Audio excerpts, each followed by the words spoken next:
to all those serving in the Army and the Marines and the Air Force and the Navy that you have the absolute right to refuse to take part in these criminal wars, and that's a right that all of you should exercise. You have no reason to go put your life on the line and kill and die for profit. We've been to Iraq. We've been to Afghanistan. And we know what these wars are really about. And we joined the military for many reasons. Because we need a college education. Because we need a job. Because we need health care. And then we joined the military, and they tell us that our enemies are poor people in caves in Afghanistan, or poor people in the deserts of Iraq.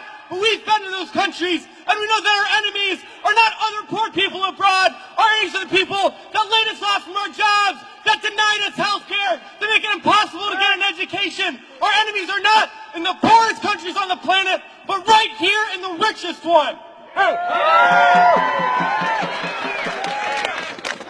Now these wars, the occupations of Iraq and Afghanistan alone, are costing over $700 million every single day.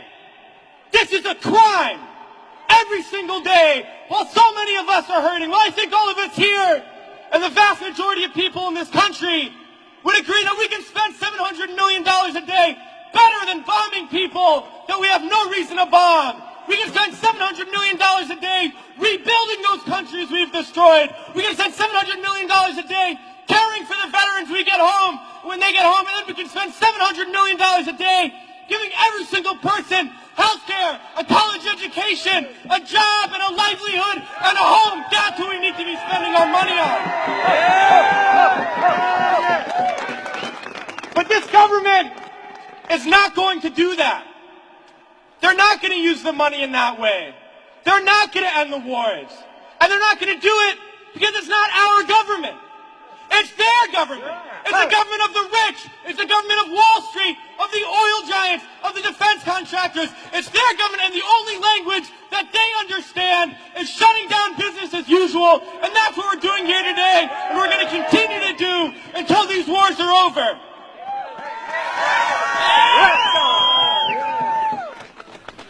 Well, it's crystal clear now that these wars are going to continue and expand and go into other countries. That is the trend. That is what we know, that there is perpetual war, and it's only going to stop if the people stand up and stop it. And that's what we're going to do, sisters and brothers. And a lot of people ask me, what do we do? Because we all know things are bad. We all see the atrocities on TV. We read about it. We experience it. People always ask, what do I do? Because we always want to know what to do. Do we vote? Do we support a politician? Do we join an organization? What do we do? Well, I'll tell you what we do. It's simple. We fight.